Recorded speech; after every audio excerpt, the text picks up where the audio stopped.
ಪೂಜೆಗೆ ಕರ್ಪೂರ ಏಕೆ ಮುಖ್ಯ? ಕರ್ಪೂರ ಬಳಸುವುದರಿಂದ ಆಗುವ ಲಾಭಗಳು. ಪೂಜೆಯ ಹೊರತಾಗಿ ಜ್ಯೋತಿಷ್ಯದಲ್ಲಿ ಕರ್ಪೂರದ ಬಳಕೆಯು ಬಹಳ ಮುಖ್ಯವೆಂದು ಪರಿಗಣಿಸಲಾಗಿದೆ. ಗಂಡ ಮತ್ತು ಹೆಂಡತಿಯ ನಡುವಿನ ಒತ್ತಡವನ್ನು ಕಡಿಮೆ ಮಾಡಲು ಇದು ತುಂಬಾ ಉಪಯುಕ್ತವೆಂದು ಪರಿಗಣಿಸಲಾಗಿದೆ. ಪೂಜೆಯ ಸಮಯದಲ್ಲಿ ಇದನ್ನು ಬಳಸುವವರ ಎಲ್ಲ ಇಷ್ಟಾರ್ಥಗಳು ಈಡೇರುತ್ತವೆ ಎಂದು ನಂಬಲಾಗಿದೆ. ಹಿಂದೂ ಧರ್ಮದಲ್ಲಿ ಪೂಜೆಯ ವಸ್ತುವಾಗಿ ಬಳಸುವ ಕರ್ಪೂರವನ್ನು ಬಹಳ ಮಂಗಳಕರವೆಂದು ಪರಿಗಣಿಸಲಾಗುತ್ತದೆ. ಪೂಜೆಯಲ್ಲಿ ಕರ್ಪೂರವನ್ನು ಬಳಸುವುದರಿಂದ ದೇವರಿಗೆ ಸಂತೋಷವಾಗುತ್ತದೆ ಎಂದು ನಂಬಲಾಗಿದೆ ಮತ್ತು ಅದರ ಸುಗಂಧವು ಮನೆಯನ್ನು ಶುದ್ಧಗೊಳಿಸುತ್ತದೆ. ಪೂಜೆಯ ಹೊರತಾಗಿ ಜ್ಯೋತಿಷ್ಯದಲ್ಲಿ ಕರ್ಪೂರದ ಬಳಕೆಯು ಬಹಳ ಮುಖ್ಯವೆಂದು ಪರಿಗಣಿಸಲಾಗಿದೆ. ಗಂಡ ಮತ್ತು ಹೆಂಡತಿಯ ನಡುವಿನ ಒತ್ತಡವನ್ನು ಕಡಿಮೆ ಮಾಡಲು ಇದು ತುಂಬಾ ಉಪಯುಕ್ತವೆಂದು ಪರಿಗಣಿಸಲಾಗಿದೆ.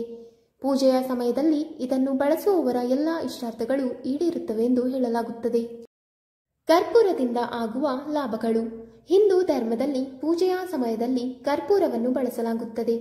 ಇದರೊಂದಿಗೆ ಪ್ರತಿ ಪೂಜೆಯ ನಂತರ ಕರ್ಪೂರದಿಂದ ಆರತಿಯನ್ನು ನೀಡಲಾಗುತ್ತದೆ. ಕರ್ಪೂರದ ಸುಗಂಧವು ಮನೆಯನ್ನು ಶುದ್ಧಗೊಳಿಸುತ್ತದೆ ಮತ್ತು ನಕಾರಾತ್ಮಕ ಶಕ್ತಿಯನ್ನು ನಿವಾರಿಸುತ್ತದೆ ಎಂದು ನಂಬಲಾಗಿದೆ.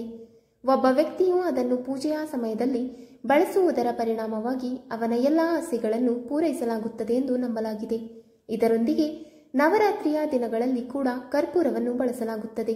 ಅಲ್ಲದೆ ಪೂಜೆಯ ಕರ್ಪೂರವನ್ನು ಬಳಸುವುದರಿಂದ ದೇವರು ಪ್ರಸನ್ನನಾಗುತ್ತಾನೆ ಮತ್ತು ವ್ಯಕ್ತಿಯನ್ನು ಆಶೀರ್ವದಿಸುತ್ತಾನೆ ಎಂದು ಹೇಳುತ್ತಾರೆ. ಆರೋಗ್ಯದ ಮೇಲೆ ಕರ್ಪೂರದ ಪರಿಣಾಮ. ಪೂಜೆಯಲ್ಲಿ ಬಳಸುವ ಕರ್ಪೂರವನ್ನು ನೈಸರ್ಗಿಕ ಔಷಧಿಯ ಗುಣಗಳನ್ನು ಹೊಂದಿರುವ ಮರದ ತೊಗಟೆಯಿಂದ ಪಡೆಯಲಾಗುತ್ತದೆ. ಚರ್ಮದ ಮೇಲಿನ ಕಲೆಗಳಿಗೆ ಇದನ್ನು ಬಳಸಲಾಗುತ್ತದೆ. ತುರಿಕೆಯಲ್ಲಿ ಸುಡುವ ಸಂವೇದನೆಯನ್ನು ನಿವಾರಿಸಲು ಇದು ತುಂಬಾ ಪ್ರಯೋಜನಕಾರಿಯಾಗಿದೆ. ಅನೇಕ ಸಂಶೋಧನೆಗಳ ಪ್ರಕಾರ ಕರ್ಪೂರವನ್ನು ಕೂದಲಿಗೆ ಸಹ ಪ್ರಯೋಜನಕಾರಿ ಎಂದು ಪರಿಗಣಿಸಲಾಗಿದೆ. ಕೂದಲು ಉದುರುವಿಕೆಗೆ ಇದು ತುಂಬಾ ಪ್ರಯೋಜನಕಾರಿಯಾಗಿದೆ. ಕೂದಲನ್ನು ಬಲಪಡಿಸುತ್ತದೆ ಮತ್ತು ತಲೆಹೊಟ್ಟಿಗೆ ಚಿಕಿತ್ಸೆ ನೀಡುತ್ತದೆ. ಕೀಲು ನೋವಿನಿಂದ ಬಳಲುತ್ತಿರುವ ಜನರಿಗೆ ಇದು ತುಂಬಾ ಪ್ರಯೋಜನಕಾರಿ ಎಂದು ಸಾಬೀತುಪಡಿಸುತ್ತದೆ. ಅಲ್ಲದೆ ಮುಖದ ಮೇಲಿನ ಮೊಡವೆಗಳಿಂದ ಪರಿಹಾರವನ್ನು ಪಡೆಯಲು ಇದು ಪ್ರಯೋಜನಕಾರಿಯಾಗಿದೆ. ಒಡೆದ ಹಿಮ್ಮಡಿಗಳು ಇದು ತುಂಬಾ ಪ್ರಯೋಜನಕಾರಿ. ಕರ್ಪೂರ ಬೆಳಗಿಸುವುದರ ಧಾರ್ಮಿಕ ಪ್ರಯೋಜನ. 1. ನಕಾರಾತ್ಮಕ ಶಕ್ತಿಯು ದೂರವಾಗುತ್ತದೆ. 2. ಮನೆಯಲ್ಲಿ ಗುಣಾತ್ಮಕ ಶಕ್ತಿಗಳ ನೆಲೆಯಾಗುತ್ತದೆ. 3. ಕರ್ಪೂರದಿಂದ ಹೊರಹೊಮ್ಮುವ ಬೆಳಕಿನಿಂದ ಹಾಗೂ ಸುಗಂಧದಿಂದ ದೇವರು ಪ್ರಸನ್ನಗೊಳ್ಳುತ್ತಾರೆ. 4. ದೇವರನ್ನು ಒಲಿಸಿಕೊಳ್ಳುವುದು ಇದು ಸರಳ ಉಪಾಯವಾಗಿದೆ. 5.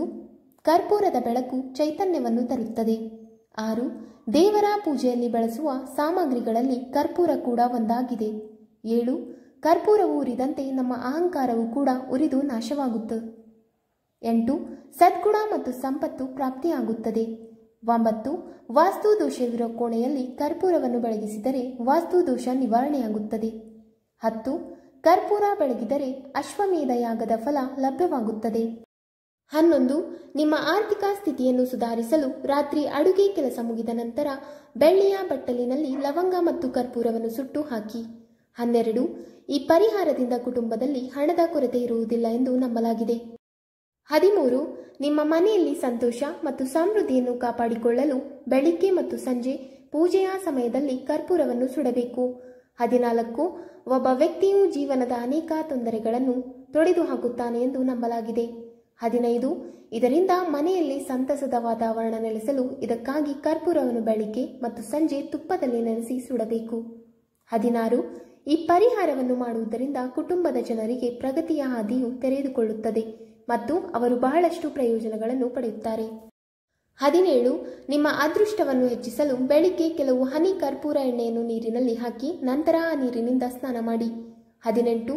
ಈ ಪರಿಹಾರವನ್ನು ಮಾಡುವುದರಿಂದ ಅದೃಷ್ಟವು ಹೆಚ್ಚಾಗುತ್ತದೆ ಎಂದು ನಂಬಲಾಗಿದೆ. 19.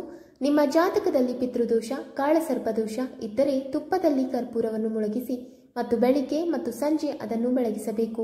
ಹೀಗೆ ಮಾಡುವುದರಿಂದ ಮನೆಯಿಂದ ವಾಸ್ತುದೋಷ, ಕಾಳಸರ್ಪ, ಪಿತೃದೋಷಗಳು ದೂರವಾಗುತ್ತವೆ. ವೀಕ್ಷಕರೇ, ತಮ್ಮೆಲ್ಲರಿಗೂ ಈ ಮಾಹಿತಿ ಇಷ್ಟವಾದಲ್ಲಿ ವಿಡಿಯೋಗೆ ಲೈಕ್ ಮಾಡಿ, ಶೇರ್ ಮಾಡಿ ಮತ್ತು ಕಮೆಂಟ್ ಮಾಡಿ. ಇಂತಹ ಮುಂದಿನ ವಿಡಿಯೋಸ್ಗಳಿಗಾಗಿ ನಮ್ಮ ಚಾನಲ್ ಅನ್ನು ಸಬ್ಸ್ಕ್ರೈಬ್ ಮಾಡಿ. ಧನ್ಯವಾದಗಳು.